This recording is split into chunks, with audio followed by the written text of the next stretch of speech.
Hello, actors. This is Adam Neiman, actor, teaching artist, director, all the things. I'm just checking in with you all. I want to go over some acting 101 tips. So some things that are really helpful for any actor to know. Some things that you just want to make sure you're ready for. For any rehearsal process, these will be helpful. Okay, so I want to go over a couple things. I'm going to go over cheating out, projection, calling line, and what that means, places, what places means, and monologues. What are they? Why do you need to care about them? What do they have to do with auditions? All right. So I'm going to start with cheating out. So cheating out. What is cheating out? Cheating out is the idea of sharing your presence with the audience, right? Making sure that an audience can see you fully. Examples of not cheating out would be like this, that. You can't see my face at all. If you can't see my face, it's really hard to understand what's going on. It's hard to understand emotionally because you can't see my intense emotions, but you also can't follow my mouth. And weirdly, it's really helpful for hearing. You feel like you can hear way better if you can see my mouth moving. This is really much easier to understand than this. Like this, if you can't see me, it's really hard to follow what's going on. You might be really confused. Did you hear that? Could you tell? I mean, maybe you could, but especially in live theater, it makes it that much more confusing, much harder. So, some tips on cheating out. What you want to do is make sure your chest and your feet, you can't see my feet right now, but my feet are facing, let's say you're the audience, makes sense because you're on the camera, and I'm the actor on stage. My feet and my chest want to be facing towards you. If there's another actor on stage right here who's talking to me, I don't want to turn my whole body towards the other actor because that would cut me off. I want to be looking at them with my body towards the audience, but my head angled towards the other actor. Hello, how you doing? Quite well, thank you. My head, it's strange. That's why it's called cheating out. Because if it's sort of cheating, that's not really how people actually look at each other and talk. You actually would look right at the person. But we the audience, want to see everything. So have your chest and your face facing your chest and your feet, your body facing the audience, and your head, your face, looking at the other actor. Because you want to maintain eye contact. It's really important as an actor to be making eye contact with the other person. It's kind of weird to be like, "How are you? Is everything okay?" Yes, it's okay. Where are you? It's weird. You want to be looking at them. You don't need to be staring at them completely, but look at them, watch them. You know what I mean? That's how you would for a conversation. So, body out, eyes and face towards the other actor. That's cheating out. That's something that in general you want to keep an eye out for. So a small note about cheating out. That also will have to do, and it's a little bit hard to show you right now, but without another actor here, but where the bodies are placed will change it, right? If I have an actor behind me, it's hard not to go like that, right? You still want to try and go chest and body out and turn your head. You might need to change your blocking a little bit, but that's also up to the director. Maybe the director will say, turn your whole body and show us your back. If that's what the director says, that's okay. Listen to your director. But in general, you want to be sharing your presence with the whole audience. So that's cheating out. Basics of cheating out. Next thing is projection. Projection, what is projection? Projection is being able to share your voice, right? So you share your presence, your physical presence, being able to see the actor. Your projection is sharing your voice with the audience, making sure they can hear you and understand you, right? You want to be nice and loud so that everyone in the audience, all the way to the back, can hear you. That's something that usually takes a long time for actors to work on, especially earlier actors.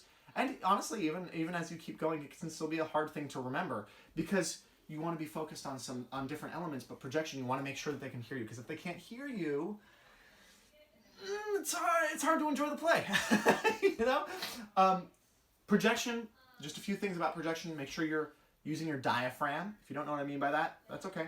But basically breathing into your tummy, nice big breaths, and then using that to fuel you, right? Using a big voice to fuel what you're saying. If you're taking small, shallow breaths, it's harder to motivate what you're saying. You want instead in general, you want to make sure it's supported by a lot of air, a pillow of air from your stomach, a whole cloud of air in your stomach. Projection. Projection, small thing about projection, make sure you're also enunciating. What is enunciation? Enunciation is making sure that you are making every single sound.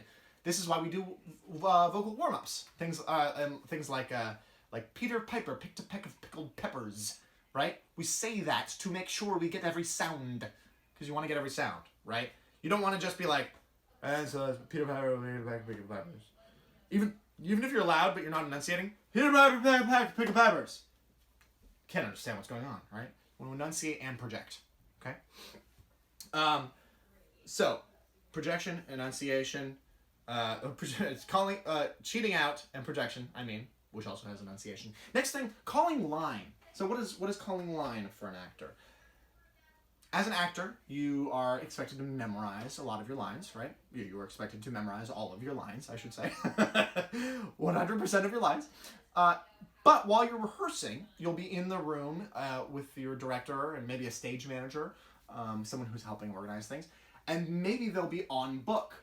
They'll have the script in front of them. Being on book means that they have the script in front of them. So you might be trying it for the first time, or maybe the second time, I don't know, one of the early times where this is one of the first times you haven't held a script in your hand while doing the scene. That can be scary, right? That's okay.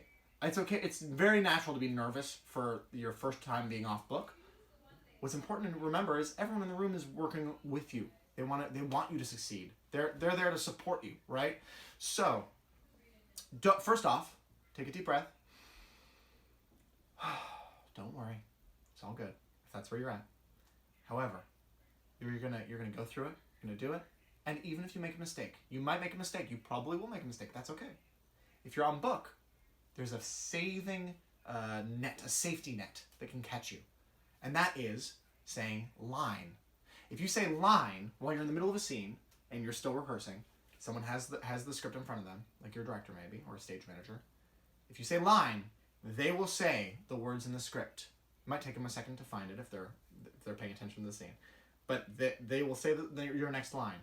What's important for you as an actor to remember is don't break character. So don't be in the middle of the scene and go, I can't understand, Margaret. You've done so much to hurt me, and now I... Line? What's the line? I can't remember. Oh, I'm so sorry, everyone. I really messed up. You don't want that. Because if you do that, suddenly it's all about you. It's all about that moment. And then we can't stay in that moment, in that scene. Instead, you want to be like, and I... Line... Then they'll say the line, maybe, think I need to leave now. Thank you. You can say thank you, or you can just not say anything. And I think I need to leave now. So again, so it'd be like, and I, line, and I think I need to leave now. And I think I need to leave now. Stay in it, stay in character. It's going to be helpful for everyone involved. It's very normal to lose the lines. Just say line. Stay with your scene partner. Stay with the text. Stay with the emotion and the character, and you'll be fine. We got you. All right, next thing, places. What does places mean? If someone says, a director or stage manager says, places please, the expectation is that you, as an actor, say, thank you places, and then you walk to your places, which is maybe the start of the scene or the start of the show, and maybe you'll be off stage waiting, and you stand there in actor neutral, which means your feet shoulder length apart, hands down by your sides, ready to go, and quiet. It's important that you're not talking white. So places, please. Thank you, places. So anyway, I went and I had a great time at the amusement park the other day, and if everyone keeps talking, we can't actually start the show. So places, please. Thank you, places. And then you go in, right? That's important even if you're in the middle of a conversation. You hear places, please. You go, thank you, places. And you can just be like, you actors know, we'll come back to the conversation later. So, that's what places means. And that's the importance of it. And the last thing, what are monologues? Actors use the term monologue a bunch, but if you haven't been doing it for a while, you might not actually know what monologue means. A monologue is just a long speech. A long section that one actor says alone. Mono means single, and log is speech. So like, I think. So it's just one person speaking is the idea. So instead of a dialogue is two people speaking, dia is two people having a conversation and speaking. A monologue is just one person talking. A monologue could be, the scene might be with a bunch of people on stage and only one person talks for a while, or it could be one person alone speaking to the audience. That's also called a soliloquy, which is a fancy word for someone standing alone speaking a monologue to an audience directly. Either way, it's still a monologue. A soliloquy is still a monologue. Why is a monologue important? Well, you'll have monologues in shows, so it's important because you need to memorize those for the shows. But it's also, you need to find, a lot of the time, it's not for every show, but as you keep moving, especially as a professional actor, you need monologues for auditions. Auditions are tryouts where you get to do a show, right? Usually you'll need a monologue, usually 60 seconds to 120, so like 1 to 2 minute long monologue is usually normal. And you'll want to have monologues. I've got a bunch of monologues that I have ready that are like, oh yeah, okay, I've got this dramatic monologue and this comedic monologue, and then the monologues are things that I can work on so that when I go to an audition, I can share my art and share my craft with the people who are auditioning, so that they know, oh, okay, so if I cast this person, then I know what I'll be getting. I know what their style is. I know what they are like, and yeah, I like what they're bringing, and I want them in, and I can also go, oh, they would be good for this part because I see how they're acting that thing, right? So monologues are helpful in the long run as an actor, but that's why people say to work on monologues. Now, as a younger actor, if you're not professional yet, usually that's okay. You don't need monologues, but keep that in mind. Maybe if you want to start getting more into the field, you might want to start working on monologues. It's actually, I find them really fun because that's something you can work on at home, you can work on alone, and you can always have ready. So even if you're not in a show, you can be like, you know what, I'm going to learn a monologue.